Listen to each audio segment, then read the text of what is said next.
record. You did. I did. Tough. Recording. All right. I would like it if everybody somehow or other could download or could get a copy of Pirkei Avos. How do you spell kahati? Kahati, I think it's in Hebrew. In English. I think it's K-A-P-I. What? K-H-A-P-I. K-A-H-A-E-I? No, P-I. Just K-I. type it. Kite. K-I. And H-A. Like ha. I can't hear while it's cutting off. Wait a minute, let me see. Can you type it? Yeah, wait a minute. How do I do? Type it here. Wait a minute. Hold on. Chat. I think it's spelled Muted. K-E-H. K. Are you muted? K-H-A-T-I. K-E-H-A-T-I. Try it. K-E Hati. H-A-T-I. Yeah, that's right. Try it. Mishnah Kahati, and we're learning. You go into Nezikin. It's the order of Nezikin, and it's Pirkei Avos. You have it. You can look it up and get it somewhere over there. Oh, shalom, everyone, shalom. We haven't started yet. We're just starting. Kehati, we're learning Kehati, Mishnayos, Pirkei Avos. We'll see if it works. We'll learn other Mishnayos. We can learn other Mishnayos as well, but Kehati is very good. It's also translated into English. Are my glasses over here? All right, everyone.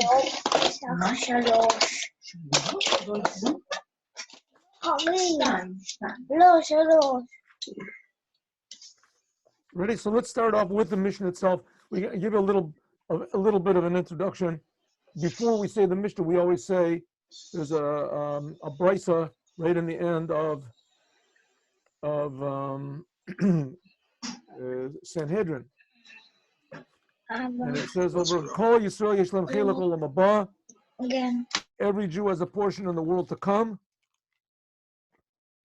Shenamar Amich Kulam Tzadikim L'Olam Yeshiva Ohr Tmimim. Let's find this over here. Right before we start, it goes. It says, Beis or Gimel? We're learning Aleph. Aleph, okay. Right? So we always start off before we even start the Mishnah. Every time we say the same thing. Maybe turn off your microphone. Oh, let's go. So it says, let's start off. It starts off like this. It says, before we get to Moshe Kibel Torah Misinai, and we'll do the Kahati. It says, all the Jews have a portion in the world to come. Like it says, your people are all tzaddikim.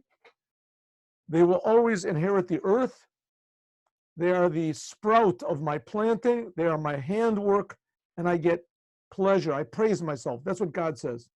So the Rebbe explains, all Jews have a place in the world to come. The world to come is talking about raising of the dead. And every Jew, no matter who it is, has got a place in the raising of the dead. Even though that there's in the Sanhedrin, there's Perek Chelek. That's Perek Yud Aleph. Kol Yisrael Yishlem Chelek Olam Haba. It's called Perek Chelek.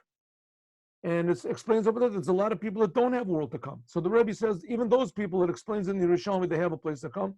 And for two reasons. Number one, the world to come, the raising of the dead, depends on our doing commandments. And every Jew is filled with commandments like a pomegranate is filled with seeds. Mole mitzvahs karimon. And another reason is the Jewish body is even holier than the commandments are. We have no idea what, because God chose us. Banu Bacharta. God chose us, and He chose the Jewish body. So therefore, every Jew somehow or other will have a place in the world to come. And there's my Morim that explain it. Maybe we'll learn one of them in the morning. But that's the reason why we're learning these Mishnayos is in order to activate that part of us that's eternal. And that comes through the Torah. So that's what we're learning. All the Jews, we have a place in the raising of the dead, because all the Jews are tzaddikim. All Jews are part of God. And they will inherit the earth. The earth is talking about also this physical world, and it's talking about also all the heavenly levels. And why? Because God put them in the world, and that God wants his handiwork, in other words, the physical things we do in this world, that gives God praise. So let's start off. Ready? Pirkei Avos. We'll learn for 20 minutes, and then we'll learn Chumash. Moshe kibel Torah misinai, Masra Yeshua, Yeshua leZakenim, Zakenim leNeviim, leNeviim Masra leAnshe Knesset Gadola. Moshe received the Torah from Mount Sinai. Let's look at the beginning at the Kahati and see what he has to say. Mishnatenu, our Mishnah is coming. This is the introduction. Our Mishnah is coming to teach us three things that Anshe Knesset Gadola said, that the people of the Great Assembly said. L'tikunam u'lechizakom shel shlosha yesodos, in order to fix and to strengthen the three foundations that are in the Jewish people. And what's it? What did the Anshe Knesset Gadola say? We didn't say it yet. Let's look and see. Let's look and get it. It says Moshe got the Torah from Sinai. Let's go back to the Mishnah. He gave it to Yeshua. Yeshua gave it to the elders. The elders are all what they call the judges. Before the first temple was built. And these judges they gave to the prophets. That's mainly in the time of the first temple. And they gave it to the people of the Anshe Knesset Gadola, to the people of the Great Assembly. Who, by the way, were these people of the Great Assembly? We'll see in a minute. That's Mordechai, like Mordechai and Esther, Daniel, the prophet Daniel, Ezra, Sofer, Nehemiah. And they said three things. What did they say? They must have said a lot of things. They were there for like 300 years. They strengthened the whole Torah. But the three main things that they said, Anshe, the men of the Great Assembly. And by the way, why was it called the Great Assembly? Because everyone was saying, listen, God destroyed the temple. We're lost. God is not so great as we thought. A gadol, a gibor, vanora. What type of a gadol? What type of a gibor? What type of vanora? Look at Hashem. We're scattered all over the world. So the Anshe Knesset Gadola said, listen, the fact that we Jewish people are still existing, that shows on God's greatness and God's power. So they brought it back. That's why they call Anshe Knesset Gadola, because they brought back God's greatness to the Jewish people. The Jewish people realized just the fact that we still exist is a big miracle, and obviously it's a sign that God still loves us. And we see all the people that tried to destroy us, they're gone, and we're still here. So they said three things to keep the Jewish people strong. What are these three things? Havim mitunim b'din. Judges, be patient when you judge. Be patient when you judge, and also be patient when you learn the Torah. Be patient. Try to understand everything fully. Hemidu talmidim harbi. Make a lot of pupils. Don't be too exacting with your pupils. Teach Torah. Everybody look, understand it to his level. Understand it to his level. You have to make pupils, but don't think you can do anything you want to in order to make pupils. The main thing is to have a lot of pupils. Asu sayeg l'Torah. You have to make a fence around the Torah.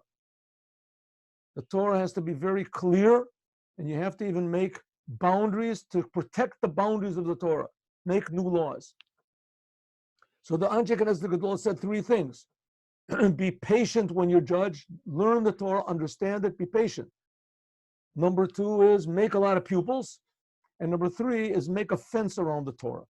Let's go. They said these three things, that this is the essence of the Jewish people, to keep the Jewish people in existence. Number one, mishpat, justice. Number two, chinuch, education. Have a lot of pupils. And number three, the Torah and the commandments. The Mishnah begins, Betoldo Tamasura Amishalsheles Mimoshe Rabbeinu. The whole chain of, how do you say, the history of the Jewish people from Moshe until the people of the Great Assembly.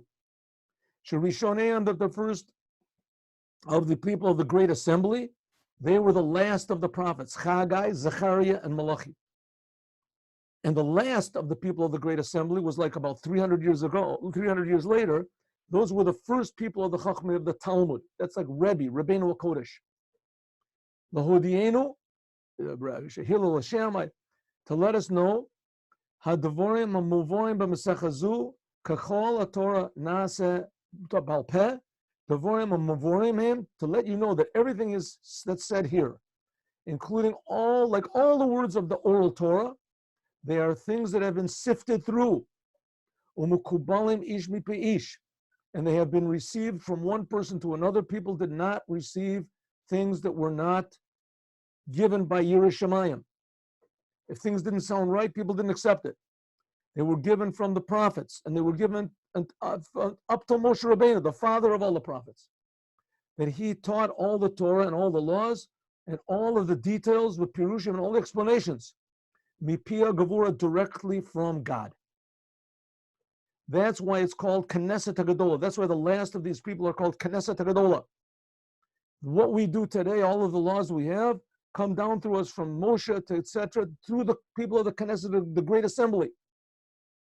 Who are the people of this Great Assembly? This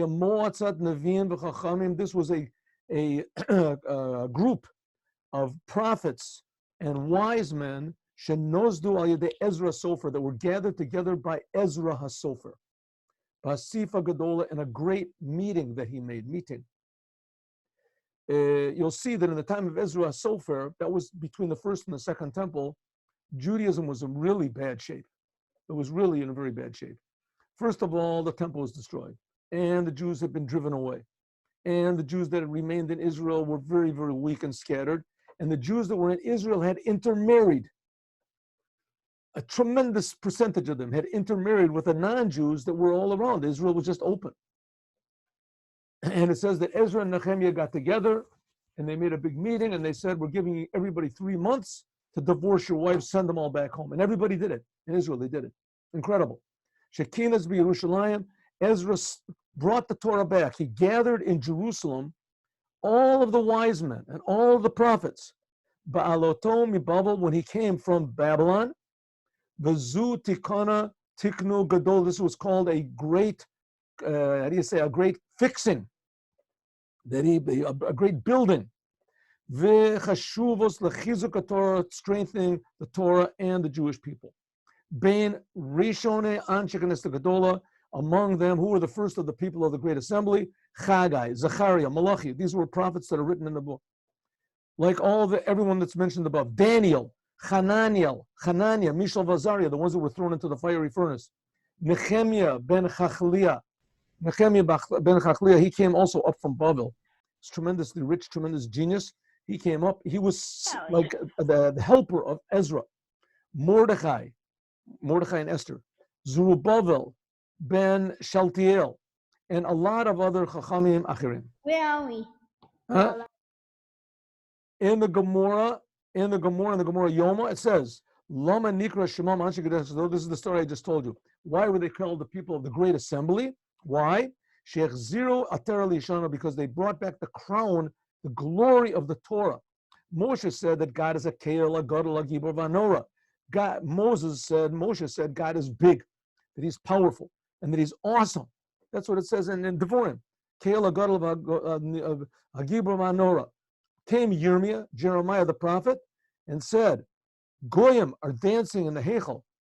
Jeremiah was among the last prophets. He saw the destruction of the temple. He wrote Eicha, Lamentations. He said there's non-Jews, the lowest of the low, murderers, and they're dancing in the Holy of Holies. Where's God's awesomeness? So therefore, everybody stopped saying, no. They said, Akel Agadol. That's enough in the prayers, Akel Agadol. Then all of a sudden came Daniel. Daniel said, Goyim, they're Mishtabim, they've taken us into prison. We're prisoners in Babylon. Where is God's power? Then they just said, Agadol. God is big. We'll say, like they say down in the streets, Hashem Gadol, God is big. They'd stopped saying that God is a Gibor. This came Anshe Knesset Gadola, the people of the Knesset Gadola, and they said, Adarabah, this is God's greatness. The fact that the Goyim are dancing in the Holy of Holies, and they have us as prisoners, the Jews still exist, that if they weren't afraid of God, if it wasn't that we still had honor for Hashem and the greatness of God, how could it be that we still exist among all the other people? We haven't got our own country, we haven't got our own army, we haven't got anything. How is it we can still exist? And they brought the Torah back to its greatness. And people started saying, Akela Godel Hagibur Vanora. That's what the Anshe Knesset HaGadola did. Mispar, how many were there? Me'av Esrim. How many people were in this Knesset, in the Great Assembly? There were 120. Lefia Talmud, according to the Yerushalmi, there was only 85. In any case, how long was it? About 200 years. Ad Shimon HaTzadik, until Shimon HaTzadik, Shoya Achron Shebehem. So it was right in the middle of the Second Temple, right around the time of the miracle of Chanukah. Kamosha, Muva, Halan, and Mishnah Beit. We'll talk about that. Shimon HaTzadik was the last of the Anshe Knesset Gadola. Now let's start the Mishnah. Okay, here we go. What have you got over there? This is the, okay, but I don't want to learn the Bar Tanur. We can learn it if you want. We can learn it Bar Tanur, but this is much clearer. Kahati. He sifted it all down and he brought it. It's very interesting. We can learn the Bar Tanur and we can learn the Tosfos Yom Tov if you want to. But I think it's more interesting. Here we go. It's much clearer. Kahati really did a very excellent job. Moshe Kibul Torah Misinai. Moshe received the Torah from Mount Sinai. The Masul Yeshua, and he gave it to Yeshua. And Yeshua gave it to the elders. Let's look at the Kahati on the bottom. Moshe Kibul Torah Sinai. Moshe received, says, Kol a Torah Kula, the whole entire Torah. Torah Shebechtav, Torah Shebal Peh. He received the whole entire thing from Sinai. Me'et Hashem Sheniglal Har Sinai. He received from Sinai. No, of course he didn't get it from the mountain. He got it from God who appeared on Mount Sinai. Shekein Dorshu, that's what it says. Eila hachukim v'hamishpatim v'toros asher nasan Hashem beino ubein b'nei Yisrael b'har Sinai b'yad Moshe. Chukim, these are the midrashas, Midrash Rabbah, all the laws. Mishpatim, these are all the other laws. The Torah, the Torot, says, and the Torahs, God gave, Melamed Sheshtei Torot, the two Torahs were given to Moshe. One is the Torah Shebechtav, that's the written Torah, and also the explanation Torah Shebal Peh. They were all given on Mount Sinai. There were a lot of things that were given to Moshe on Sinai that were the principles of how to learn certain things from the Torah. God did not give everything to Moshe explicitly. He gave everything to Moshe implicitly. Like the law, it's a known thing that Moshe said he saw all the future generations, and he saw Rabbi Akiva, that he was learning laws from the little zions, the little tiny sticks on top of the letters of the Torah. He could learn laws from it. And Moshe, he felt weak. He said, I couldn't do that. Look what he's doing. This is amazing. Until he heard Rabbi Akiva, somebody asked him, where did you get that law?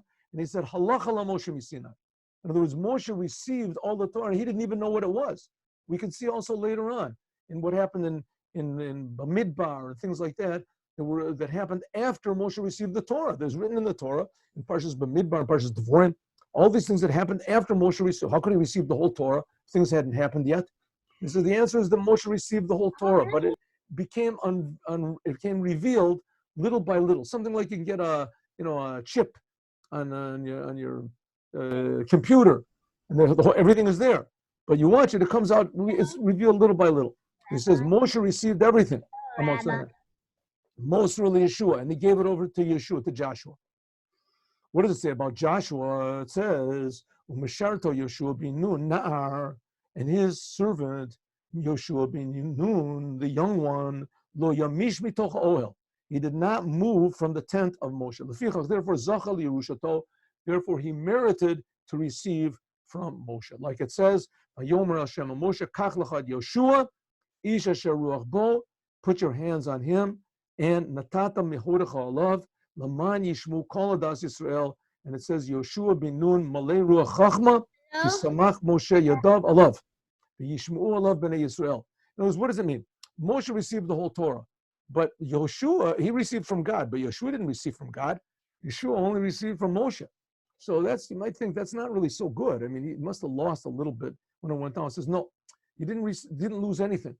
That everything that Moshe had, including the Yiras Hashem, including the experience, the experience of godliness that he had on Mount Sinai, he gave the whole thing over to Yeshua. That's what it means that he gave the whole thing over to Yeshua. Yeshua then gave it over to the elders. Just 1 second, we'll have time to ask questions. Yeshua gave over to the elders. The elders were a long time. Like it says in Yeshua, Vayavod Yeshua es Hashem, Kol Yemei Yeshua, Kol Yemei HaZakenim, Asher Harichu Yomim Achri Yeshua. Who are they? Atniel ben Kanaz. Like I said, these are all the Shoftim. And then Eliah Cohen. And Eliah Cohen was from the last ones. Eliah Cohen was after when they came into the land of Israel, as Eliah Cohen was the one that he died when he heard the news that they took the tabernacle. That was where Shmuel was born. Shmuel was the first one of the prophets. Zakanim, they gave it to the prophets. Shehud Tkufatam started from the days of Shmuel until the days of Chagai, Zechariah, Malachi, that they were the last ones of the prophets, and they were the first ones, we said before, of the people of the Great Assembly. And they gave it to the people of the Great Assembly, the Techilas in the beginning of the Bayit of the Second Temple, like we explained before. And the Anjek and Ezra Gadol, they said three things. And now we're getting into the actual learning. So today's class will be a little bit longer. We'll do 5 minutes more. They said, Shemitzuvim aleim ashoftim v'chachamim. They said three things to direct judges and other Talmud scholars in the future. Because you have to remember, this whole thing depends on fearing God.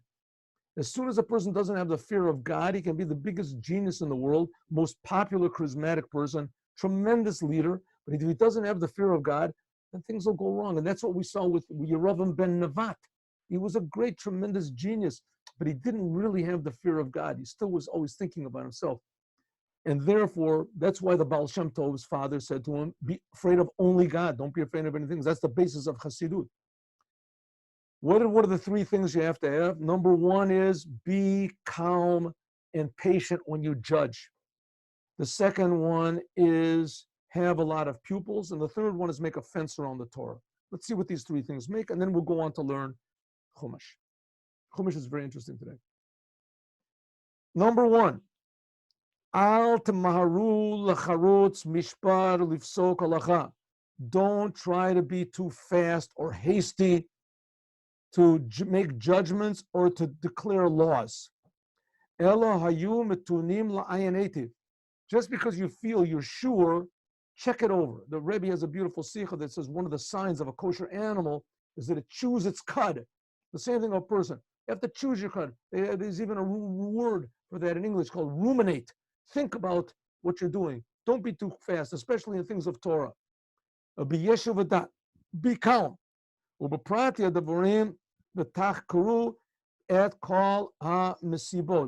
into the details and investigate all of the causes, the inyanim and nogim eladin, everything that is related to this judgment that you're going to make or the law that you want to decide. So that you're sure you're judging a law that is true, not just true, but it's called emet lamito. Emet lamito, true truth. True truth means true can be something that works, and it works 100%. True truth means that it's true 100%, even though it means that you're going to lose what you've got. And that, like for instance, it says that if a person is, let's say, really rich, and a poor person did something bad to the rich person, so you can't say, listen, this guy's already rich enough. I don't have to give him money from this poor person, right? Why do I have to declare the poor person to be guilty, right? And charge him money? He's already got enough money. Don't think that way. If that's the law, then you have to do the law. There's hundreds of examples that you can bring. V'kein Omer David HaMelech. I'll give you one small example, short example. It says in the laws, according to some opinions, that if the whole entire Sanhedrin says that a person is innocent, a person charged with murder, the whole or a crime punishable by death, if the whole Sanhedrin says he's innocent, then the whole Sanhedrin says that he's guilty, someone that's charged with murder, idolatry, the whole Sanhedrin says that he is guilty, then he goes free. Then he goes free. Why does he go free? Because it can't be that nobody can find some sort of an argument to find him innocent. There can't be any side. There has to be some side to find. So if everybody says he's guilty, then we let him go. So a person could think, he hears everybody voting. He himself knows this guy's guilty. Right? He knows he's guilty. So everybody's saying guilty, guilty, guilty, guilty, guilty. Everyone's saying guilty. Comes up to me. If I say guilty, he's going to go free. He's going to go free. I can't. Everybody says guilty, he goes free. Strange law, but that's the law. So I can think to myself, listen, I can't say that he's guilty, then he's going to go free. I'll say he's innocent. And then he'll get punished. You can't do that. You have to dun din emes. You have to say the truth, what you really think. Right? What the punishment is, what's going to be the outcome, it's not up to you. That means din emes lamito. It has to be true to the truth. Ultimate, the emes is that he should get killed. You say, but if I say that he's guilty, he's going to go free. So therefore I say he's innocent. No, you can't do that. That's not emes lamito. Became Omer David HaMelech, and so it says also about David HaMelech in the Psalms. Ki ekach moed ani meshurim eshpot. I will take the proper time and I will judge straight. Ekach moed, what does it mean? Zman, I'll take the time. I will take the time la'ayen to look, investigate the law, and I'll do it in a how do you say, in a calm way, and then I'll say a true law. Number two, Hamiru Talmidim Harbe, make a lot of pupils, and then we'll stop in this one. We'll go to the Chumash. Make a lot of pupils means not like Rabbi Gamliel. Rabbi Gamliel declared, any pupil that is not pure all the way through, as the way he's in the outside, he has to be on the inside.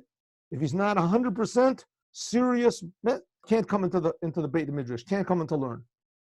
No, that wasn't good. When Rabbi Shimon, it says when Rabbi Shimon, Gamliel got put out, as they put in Rabbi Yochanan, Eliezer ben Azariah, and he said, I'm opening up all the gates, everybody can come in. It's a big story in Brachos, the Gemara Brachos, beautiful story. Also, don't be like Beit Shammai. The Beit Shammai said, Al Yishana El Adam, a person should not teach except for a pupil who is wise and he is humble, and he has to be like the smart. But you should be like Beit Hillel. The Beit Hillel said that the call Adam to every person. I'm sorry. You should teach every person, Yeshana, to every person. V'harba poshim oyabi Yisrael, and there are a lot of evil people, shenit karvu, that became, how do you say, that joined onto Torah, and they became tzaddikim. In other words, makar of everybody, that was the Beit Shammai, and I think we can understand that from the Rebbe very well. That's what it means, hamidu talmidim harbe, even people that you don't think are fitting to be your pupils, you should try to make them your pupils. And also it says, Nahagu b'olam, elef b'nei adam, it says 1,000 people come and learn, and there come maybe 100 of them to learn.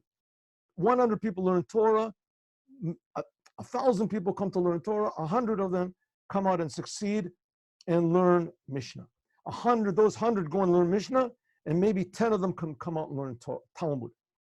10 learn Talmud, and one of them comes out, the Talmud comes out one of them. So in other words, teach a lot of pupils, and from those pupils, eventually one of them will come out to be a tzaddik. But if you start out with few, it's not enough. And I'll just say the last one very shortly, and then we'll go back. Make a sayag l'Torah. It says you have to make a fence around the Torah. Making a fence around the Torah means two things. We'll talk about this next time. It means that even the laws that you make, the rabbis have to make fences around the Torah to protect the Torah. You have to make laws to laws, and etc. But also it means to the Torah, when you speak, you have to watch out what you say. Make a sayag l'Torah, make a guard around your mouth, what you say, so that bad things won't come out of it. And we're going to see an example over here with Yeshua ben Parachia, it says, and then with what's the name?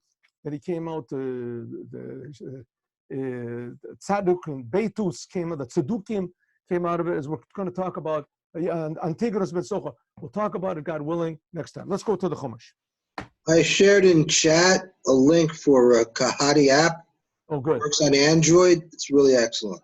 And I use it on my telephone while watching the video. Send it again. Okay. Yeah, let me just call this person on. It's a link to today's page and also a link to download the app itself. And this is for Android. There's probably one. There might be one for Apple also. I don't know, but it definitely is for Android. Do they have for computer? No, it's just for telephone. Okay. But it works really, really well. Let us go, my friends. We're now learning these unusual laws. First of all, in this week's parsha, this is a bit hard to believe, but in this week's parsha, it's a double parsha. There's more commandments in this double parsha that we have this week than in any other single portion in the Torah. A single portion in the Torah. How many are in Parshas Kedoshim, Achrei Mos, Kedoshim, right? Achrei Mos, Kedoshim. So in Achrei Mos, there are 28 commandments. And in Kedoshim, there are 51 commandments. Kedoshim, 51 commandments. So you can add that up together. It comes out to be 79 commandments altogether. 79 commandments that are in these two portions together. By the way, this is a very good book, and it's called Mitzvot Hashem. You can say it has all the commandments that are found in the Torah, and it lists a little bit about each and every one of them. But let's start off, here we go from the beginning of these very interesting laws about, open up your Chumash, please, to the beginning of Parshas Achrei Mot.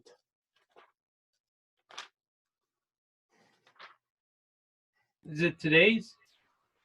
This is not today's. This is Yom Rishon's. This is Sunday's. Okay, right in the beginning, Achrei Mot. Good. We're going to do the Chumash and we're going to do Rashi. All right, my friends? Be with me, okay? Rashi. Also, I just want to add, there's also a great app from Chabad called Daily Study, and it'll take you right to here and it'll give you Rashi side by side in English if you want. Anyway, it's good, wonderful. Very, very good. So if you go to that, start in the beginning, what we learned on Sunday. It's a double portion this week. What? Yom Rishon, right? I'm on Yom Rishon, right? Is this good, this one? Yes. Vayadaber Hashem el Moshe, Achrei Moshe bnei Aaron, b'korvotam lifnei Hashem, vayamutu. God spoke to Moshe after the death of his two sons that we learned about in Parsha Shmini. That was not last week, the week before. His son Nadav and Avihu, when they came close before God and they died. Right? Vayomer Hashem. What did God say to Moshe? Doesn't say. Just says, Vayadaber Hashem and Moshe, Achrei Moshe bnei Aaron, b'korvotam lifnei Hashem v'yamutu. What does he say? Doesn't say what he says. Afterwards, it starts the whole thing over again. Listen to this. Vayomer Hashem and Moshe. Hashem has said to Moshe, he just said that. Vayomer Hashem and Moshe. He says another time, Vayomer Hashem. What's going on over here? Vayomer Hashem and Moshe, Daber el Aaron achicha, speak to Aaron, your brother, that he should not come at all times, el HaKodesh, to the holy, means to the Holy of Holies, inside of the tent, inside of the veil, al penei kaporis. The kaporis is what covered over the ark. Asher Aaron, that's on the ark, v'lo yomut, so he shouldn't die. Because with a cloud, you should come, el kaporis. With a cloud, you should come to the place where there is the kaporis, where is the covering over the ark. Okay, what's going on? What's happening over here? The first sentence says God spoke to Moshe after his two sons died. And then after that, it says, and God spoke to Moshe, and he said, what is it saying it two times for? And what did the first time, what did God say to Moshe? What's going on? So that's what Rashi answers. Let's look at Rashi. Vayadaber Hashem el Moshe achrei mot shnei bnei Aaron. Ma Talmud Lomer. Why is the Torah telling us this? That God spoke to Moses after his two sons died, and it doesn't say what Moshe said. It doesn't say anything about what he said. And then afterwards it starts over again. And God said to Moses and told him to speak to Aaron. Either take out the second time, just say, Vayedaber el Hashem el Moshe achrei Moshe b'nei Yisrael, and Vayomer, right? Daber b'nei el Aaron, speak to Aaron and tell him, what does that say? Hashem spoke to Moses. Just say what God told him. So God spoke to Moses and told him, don't go into, tell Aaron not to go into the Holy of Holies whenever he wants. He has to come with the cloud. We're going to see there's going to be a big argument with this cloud also. So that's what Rashi says. Ma Talmud Lomer.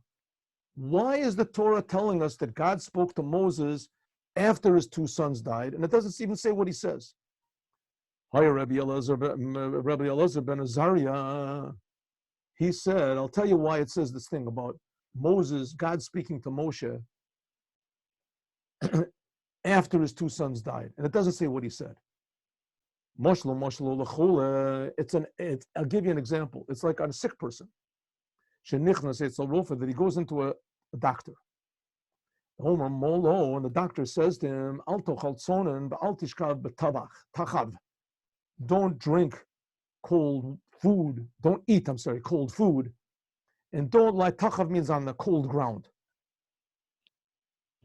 Oh, good advice. Another person comes into the same doctor, and he's got the same disease.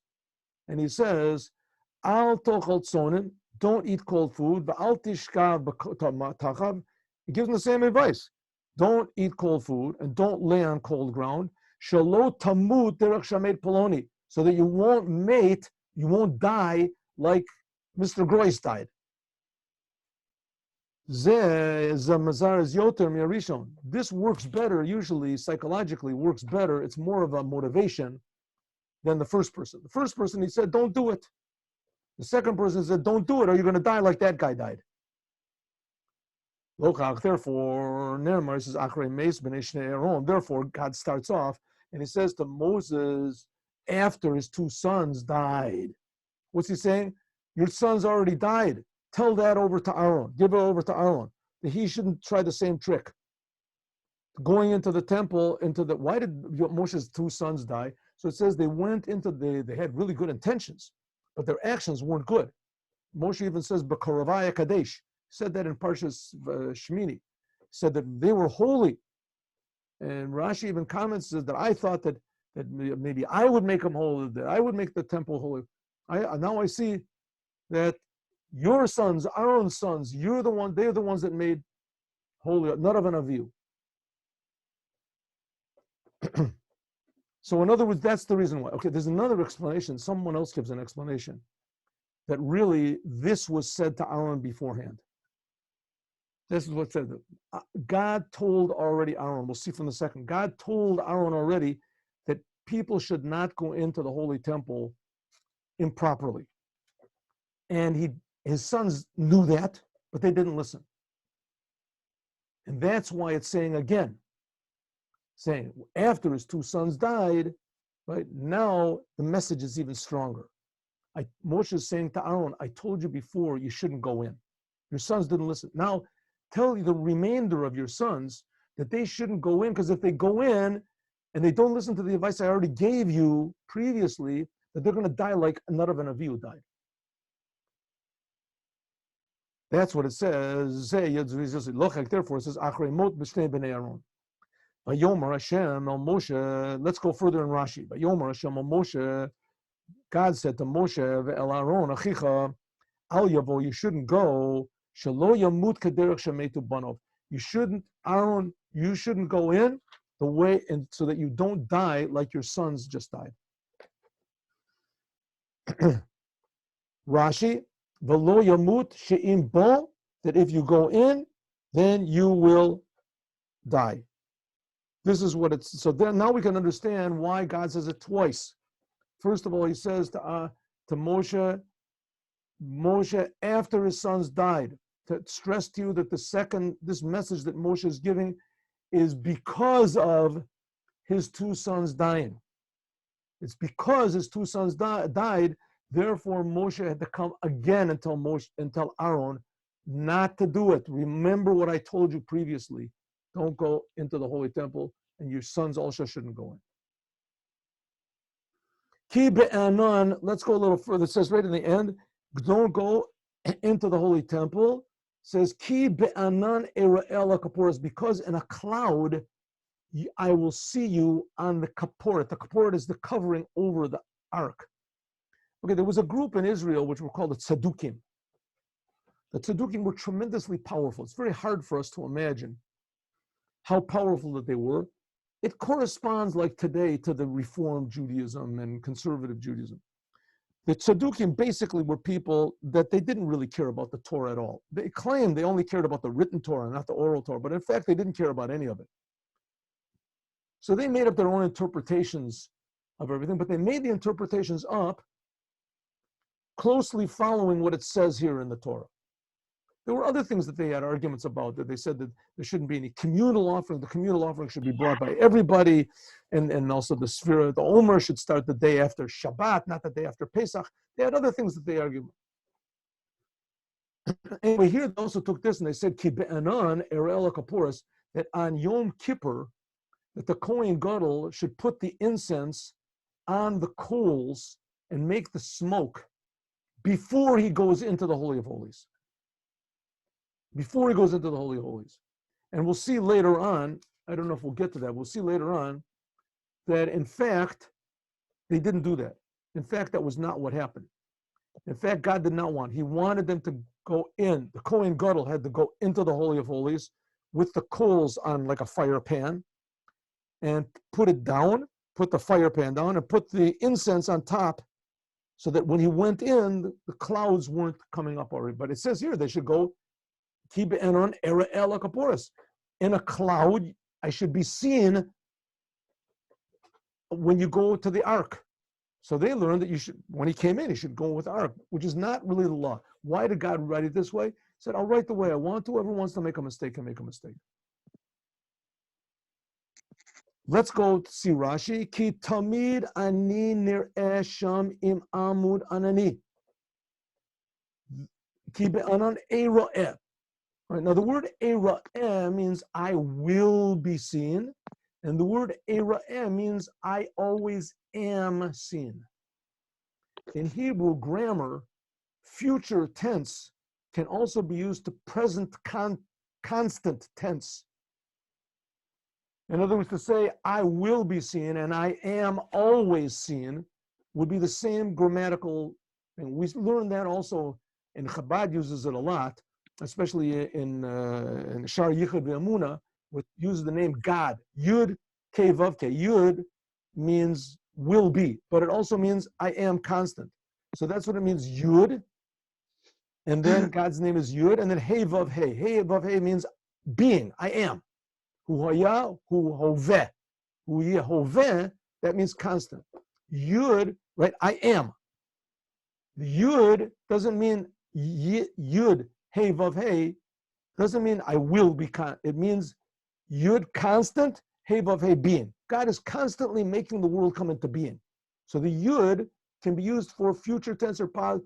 That's what he's saying here. Tamid ani nir'eh sham amud anan. Don't think the word era'eh means in the future I will be seen. When you come into the holy temple, that's when I'm in the holy temple. You come with the incense. On Yom Kippur, that's when no, says Rashi, no. Era'eh means God says I'm always there in the holy temple. I'm always revealed. I'm always revealed in the holy temple. I'm always there. But if you want me to really be revealed the way that you want, is then you have to come in and do exactly the way that I want on Yom Kippur. My presence is always there. I'm sorry, my presence is always there. If you want the presence to really be activated the way you want, that it should be a good year and a beautiful year, bountiful year, etc., then you have to do exactly what I say. Because the Shekhinah is always there, then you have to be careful the way you come. That's the simple meaning, says Rashi. The Peshuto and the Midrasho is almost the opposite. The Peshuto and Midrasho is that Era'eh means future. Era'eh, lo yavo ki'im ba'anan hakatoret. That the appearance of God, Era'eh, when will I appear to you in the holy? Not constantly. I'm not constantly there. When will I, in the future, says the Midrash, when? only on Yom Kippur, and only if you come in the proper way. Midrash and Midrasho, lo yavo ki im ba'anan hakatoras. You should not come in except for this cloud of incense on Yom Kippurim. Let's do one more. Did you have a question? Let's just do one more. Bezot yavo Aaron el kodesh. In this, Aaron should come into the kodesh. Now these words are not necessary. Are not necessary. It should just say yavo Aaron el kodesh b'par ben bakor lechatat. What is the word bezot? Why do you have to put that word in this? Of course, in this. That's what it says in this. It says bezot. This is hinting at how long is Aaron going to come in? Aaron and his offspring that were anointed with the oil.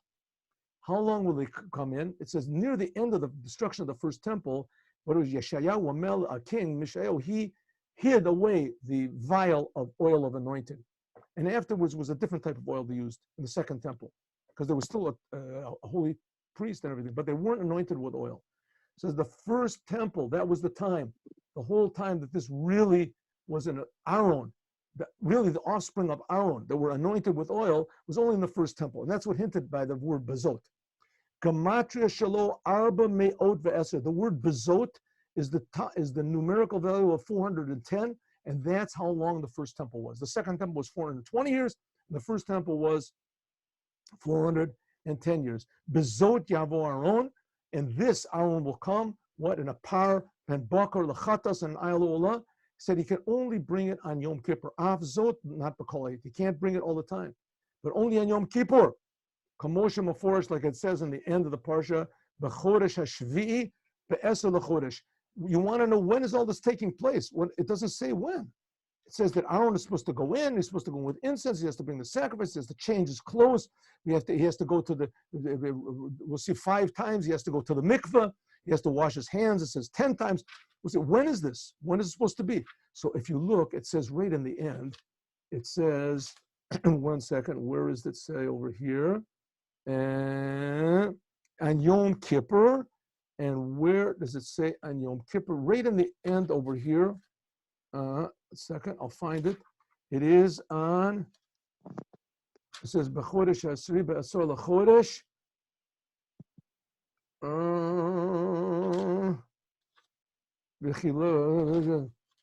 Barachas B'saro. Where is the sentence?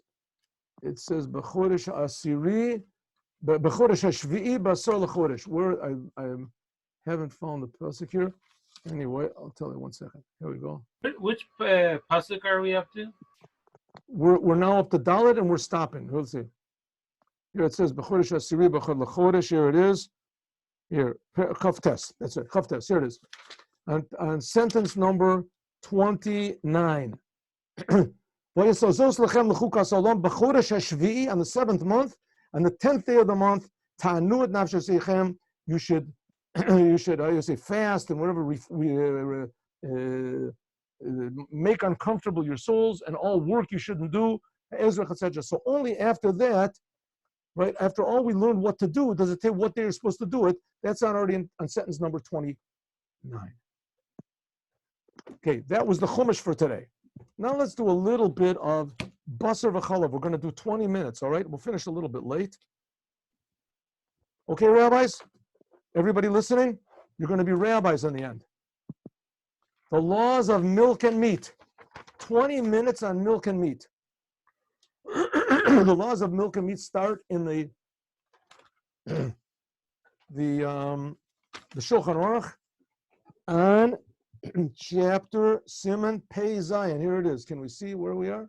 Let's see what's this is so blocking the whole business over here. Let me see if I can get this. Can't do it. No. Here we go. Oh. There we are. Oh. See, here we are. Hilchos Basar v'chalav. The laws of milk and meat. Siman Pei Zayin, chapter 37. Be'eza basar, what type of meat is this apply? Basar and chalav. And what is called boiling. Okay, so let me just give you an overview of this a little bit, and then we'll start to learn a little bit with God's help. Okay, 3 times in the Torah does it say that you're not allowed to boil a kid in his mother's milk.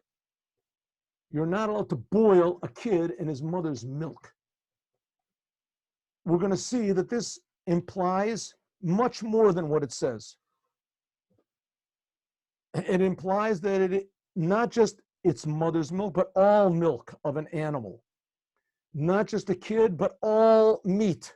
But we're only talking about meat from a cow, a sheep, and a goat. That's it. Cow and a sheep and a goat. Chickens, fowl, other kosher animals, deer. Some people say, who knows, the giraffes, whatever, these other things that are kosher, those are called chaya and an oaf. Fish, grasshoppers. We're going to talk about this. It's very complicated laws, not so simple. Meat that comes from let's talk about from the Torah law. Meat that comes from a cow, a sheep, or a goat is forbidden to boil in milk that comes from a sheep, a cow, or a goat. Any mixture of those is forbidden from the Torah to boil them. To boil. We're not talking about eating yet. It's forbidden just to boil them together. If they're not boiled, we're talking about from the Torah, pure law from the Torah. We're going to learn from the rabbis also. From the rabbis, a lot of things are forbidden. From rabbis, you can't even eat meat. You can't even eat milk after meat. But from the Torah,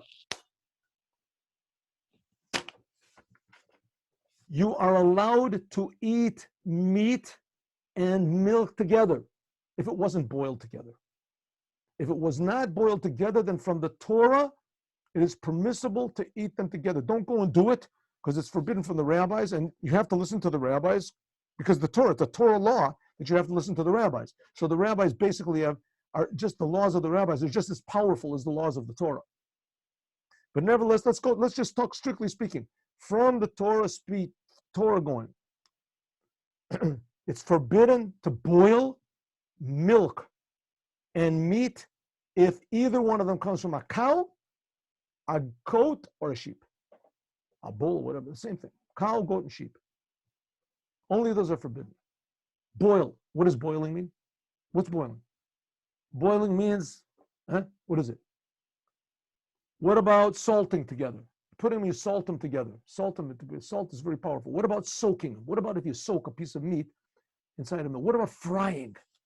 What about smoking? You put fire underneath 2 of them, you smear a piece of meat with milk, cheese or butter, and you put smoke on it. What is that fire for the Torah? There's arguments about all these things.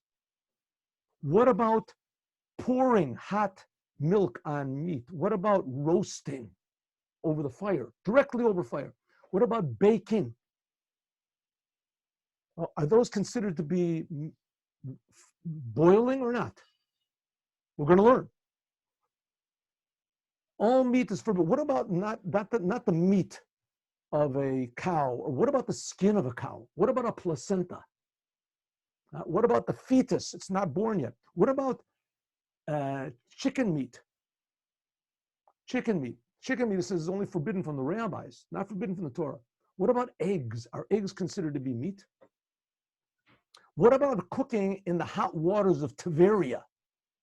The hot waters, you ever been to Tiberia? Ooh, the waters, they got waters that bubble from the ground. They say it passes over hell. One opinion in the Gemara, passes over hell. In Shabbos, we just learned.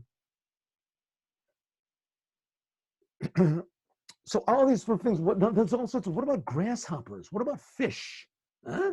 What about fish? What about impure meat? What about dog meat, camel meat? Can you cook those together with milk? Yes, you can. What about eating them? It's forbidden to eat those things, right? What about milk and meat? What about human milk? What about almond milk? There's a thing, and we're going to learn about that's talked about here. That's talking about marit ayin. It looks bad. It looks bad to the eye if someone sees you cooking almond milk and meat. What about almond milk and fish? What about human milk? Is that forbidden? We said the only milk that's really forbidden is milk that comes from a sheep or a goat or a cow. What about human milk? What about milk that comes from a not kosher animal? Is that also marit ayin? It's forbidden because it looks bad, just to boil them. We're talking about that. Marit ayin. There's also different types of milk. What about milk that comes from a dead animal? Huh? A cow dies and milk comes out of it. Or let's say it doesn't die. You slaughtered the cow and now you take the udder and you want to cook the udder, right? It's got milk inside of it and the udder is made of meat. Oh, maybe that's forbidden, huh? Udder, that's called kakao. Is that forbidden? What about, there's milk. What if you slaughtered, some people like veal, right? They slaughter calves, young calves. Sometimes this calf can have suckled milk from its mother and has milk in the stomach. Is that considered to be milk or not? Then we got another problem, is called making cheese. One of the ways that people make cheese is that they take a little bit of the piece of the stomach of an animal, piece of the stomach of a cow or whatever, and they throw the piece of stomach into a huge vat of cheese, of milk, and it makes it coagulate. Right, but there's milk and meat. What if you use, instead of cow milk, a stomach, you use a piece of camel stomach? What about that? Is that okay? We're going to learn all these things. What if you take, instead of taking all this, you take a little piece of the milk that's in the baby's stomach, the stomach of the fetus that you just slaughtered, of this calf, not the fetus, a calf. A little bit of that stomach, and you throw that into the milk. That works also, right? Is that okay? Is it not good? We'll see. Okay, we're going to learn about all those laws. What exactly constitutes milk? What constitutes meat? What constitutes boiling? Interesting laws. Okay, then there's a few other laws we're going to learn about, and this is one of the very interesting things, which is called, there's a law which is called Chaticha Naset Navela. You ever heard this law? Chaticha Naset Navela. This is only in milk and meat, according to some opinions. Only in milk and meat is this bizarre law called Chaticha Naset Navela. A piece that's kosher becomes totally forbidden. Chaticha, a piece that's totally kosher, Naset Navela becomes 100% forbidden. What does this mean? Let's say, for instance, you have a steak, a hamburger. A hamburger, and it weighs 1 pound, right? And the one pound of hamburger, and it's whatever is cooking, and there falls on this hamburger is 1 pound, and on this 1 pound of hamburger, there falls on the 1 pound of hamburger 1 ounce of milk. Let's make it even more simple. It's got 60 ounces of hamburger, and there falls on that 60 ounces of hamburger a drop of milk. What's the law? So the answer is, well, it depends how big the milk is. You know how big the hamburger is 60 ounces? If there falls on that hamburger 1 ounce of milk, then the whole thing is permissible. You can eat it. You can't do it intentionally, but if it got done, you can eat it. Eat that hamburger. I don't know if I would eat it, but you can eat it. 100% permissible. Might be forbidden to throw it away. Who knows? But you can't. Bal tashchis. What if it's a little bit bigger than 1 ounce, right? The thing is 60 ounces, and there falls on it a piece of milk which is 1.5 ounces, right? 1.25 ounces, a little bit more than 1 ounce. So that's more than 1/60th. So now the hamburger is forbidden. How much forbidden is it? A piece of hamburger, and it's got 1.5 ounces of milk on it, right? Wrong. Because it's milk and meat, that hamburger is now 61.5 ounces of Isser. It's like a piece of pork. 61 ounces of forbidden meat. Why? I mean, it's kosher hamburger, 60 ounces of kosher hamburger. They just found 1 ounce of milk on it. 1 ounce and a little bit more, 1.5 ounces of it. It should be that if that hamburger falls into a big pot of boiling hamburgers, now there's more than 60 against the milk. The whole thing should be permissible. No. Chaticha nasa nevela. We say that the piece becomes totally forbidden. Strange law. We'll learn about this law. We'll learn about this law, and we'll learn about many other laws, God willing, tomorrow. Thank you very much for tuning in. Tomorrow we'll continue in Pirkei Avos, we'll continue in the Chumash, and we'll continue in the laws of Basar v'Chalav. God bless you all. And Lehitro tomorrow morning at 8:15. So, I want everyone to come, and anyone who does not come, I want a note from your mother. Wait, hello? Thanks, Rob. Hello, I'm here. I'm still here. I'm not tuning off. Yeah, I want to know which page is it on the